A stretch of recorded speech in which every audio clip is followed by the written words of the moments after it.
നിങ്ങളുടെ favourite shows ഇനി ഒരിക്കലും മിസ്സാവില്ല. ഇപ്പോൾ C5 കാണും നിങ്ങളുടെ ഫേവറേറ്റ് ഷോ തികച്ചും സൗജന്യമായി. ഇവളാ പെണ്ണിന്റെ കാര്യത്തിൽ ചെയ്തത് ഒരു പുണ്യപ്രവൃത്തി തന്നെ.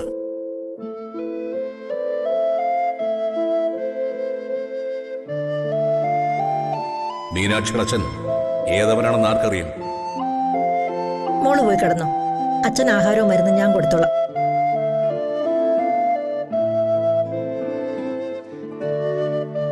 വരൂ, ആഹാരം കഴിക്കാം. മനസ്സൊരു അലകടൽ പോലാണ്, ഒരിക്കലും ശാന്തമാകാത്ത കടൽ. എങ്ങനെ ഞാൻ ആഹാരം കഴിക്കും? എന്താ എന്താ കഴിക്കാത്തത്? ഞാൻ ജയിലിൽ പോയി അവനെ കണ്ടത് എനിക്ക് മറക്കാനാവുന്നില്ല രാജലക്ഷ്മി. ജയിലിൽ കിടക്കുന്ന ആ മീനാക്ഷിയുടെ അച്ഛനല്ലേ, അല്ലാതെ നിങ്ങളുടെ മോനൊന്നും അല്ലല്ലോ. കണ്ടവര് ജയിലിൽ കിടക്കുന്നതിന് നിങ്ങൾക്കെന്താ? വന്ന് കഴിക്കേ.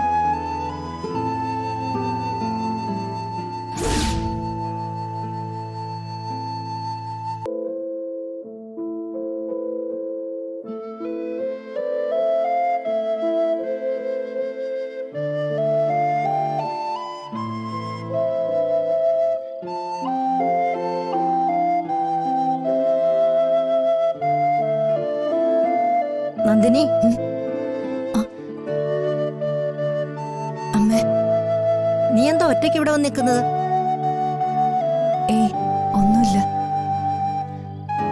അമ്മയ്ക്കിപ്പോഴും എന്നോട് ദേഷ്യമാണോ? അതോർത്താണോ നീ വിഷമിക്കുന്നത്? എന്റെ മോളെ, നീ ഇത്രയ്ക്കങ്ങ് പാവമാവരുത്. നീ പാവമായതുകൊണ്ടാണല്ലോ ചിലര് വന്ന് കേറി നിന്റെ ജീവിതം തൊലച്ചു കളഞ്ഞത്.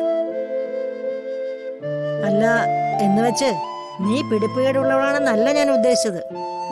ഉണ്ടാവണം, അവനവന്റെ വ്യക്തിപരമായ കാര്യങ്ങളിൽ ഉണ്ടാവണം. മറ്റുള്ളവരുടെ നന്മയ്ക്കാണ് നീ നിന്റെ ജീവിതത്തെക്കാൾ പ്രാധാന്യം കൊടുക്കുന്നത്. അവരെ സംരക്ഷിക്കാൻ വേണ്ടി നീ ചിലതൊക്കെ മറച്ചു വെക്കുന്നു. അതുകൊണ്ടാണ് എനിക്ക് നിന്നോട് പലപ്പോഴും ദേഷ്യം തോന്നുന്നത്. എന്റെ ദേഷ്യം നിന്നോടുള്ള വാത്സല്യവും സ്നേഹവും കൊണ്ടാ. ഇവിടുത്തെ ദേഷ്യക്കാരൻ അച്ഛനാ, ഞാനല്ല.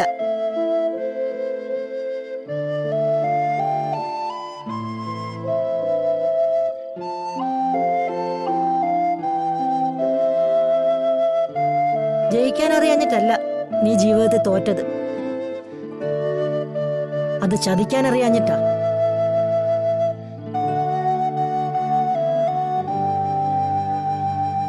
ജീവിതത്തിൽ നീ തോറ്റുപോയെന്ന് പലരും പറയും. പക്ഷേ ഒരുപാട് പേരെ ജയിപ്പിക്കാൻ വേണ്ടി നീ തോറ്റു കൊടുക്കുന്നു. അതാ ശരി.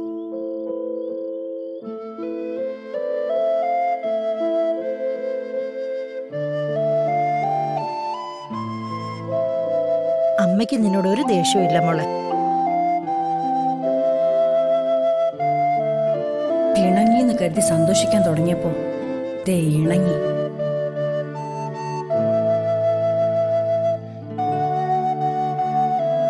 കുംഭമാസത്തിലെ നിലാവ് പോലെ ഇത്. കാറ് വരും, കറുക്കും, കാറ് പെട്ടെന്ന് പോവും, വെളുക്കും.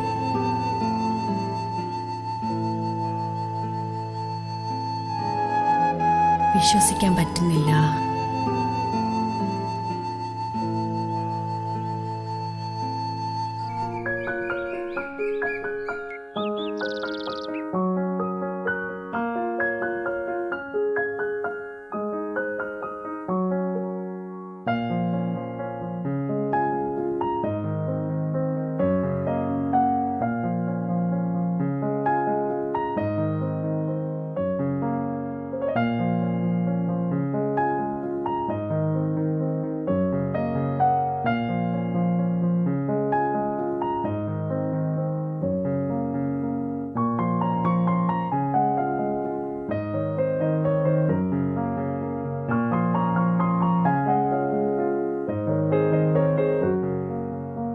ശ്രീമന്തപൂജയ്ക്കുള്ള ഒരുക്കങ്ങളെല്ലാം പൂർത്തിയാക്കി.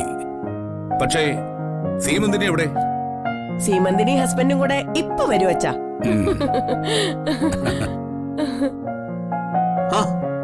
ദേ വന്നല്ലോ.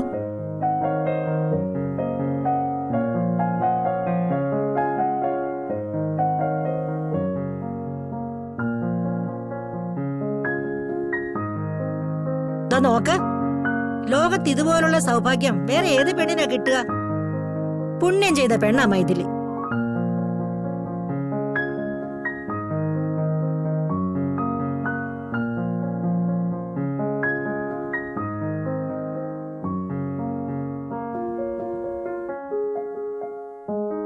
ഭർത്താവ് തന്നെ സീമന്ത പൂജയ്ക്ക് ഭാര്യ ഒരുക്കിക്കൊണ്ട് വന്നിരിക്കുക.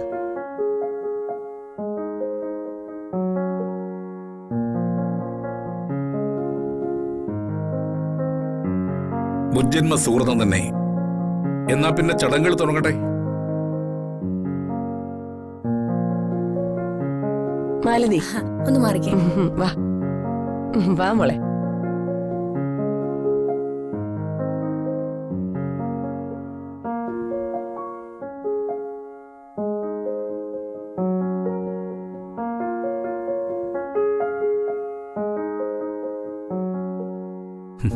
എന്റെ പെണ്ണായിവള, ഇതൊക്കെ കണ്ടു നിൽക്കേണ്ടി വന്ന എന്റെ ഒരു ഗതികേട്.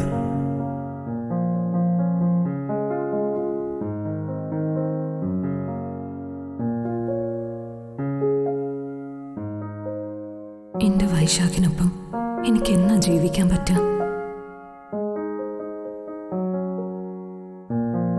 അല്ല, പ്രധാനപ്പെട്ട ഒരാളെ ഇവിടെ കാണുന്നില്ലല്ലോ. എവിടെ പോയി നന്ദിനി? അമ്മയ്ക്ക് നമ്മളാരും പ്രധാനപ്പെട്ടവരല്ല. അവളുടെ വിശിഷ്ട സാന്നിധ്യം ഇല്ലാതെ അമ്മയ്ക്ക് തൃപ്തി വരില്ല.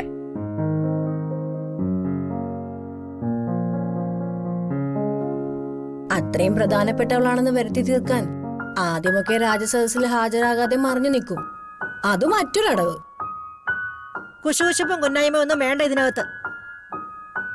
വാക്കുകൾ നല്ല മുല്ലപ്പൂക്കളായിരിക്കണം. ആ, എല്ലാ മൃഗങ്ങളെയും മനുഷ്യർ ഇണക്കുകയും ഇണങ്ങാത്തതിനെ വരുതിക്ക് നിർത്തുകയും ചെയ്തിട്ടുണ്ട്. പക്ഷേ ഈ നാവെന്ന മൃഗത്തെ വരുതിക്ക് നിർത്താൻ മനുഷ്യർ ഇന്ന് ഇവരെ കഴിഞ്ഞിട്ടില്ല.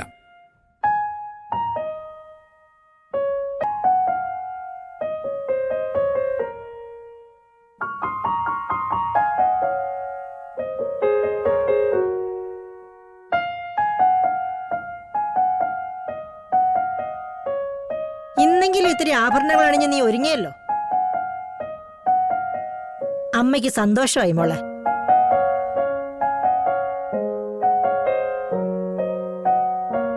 എങ്ങനെ ഒരുങ്ങാതിരിക്കും?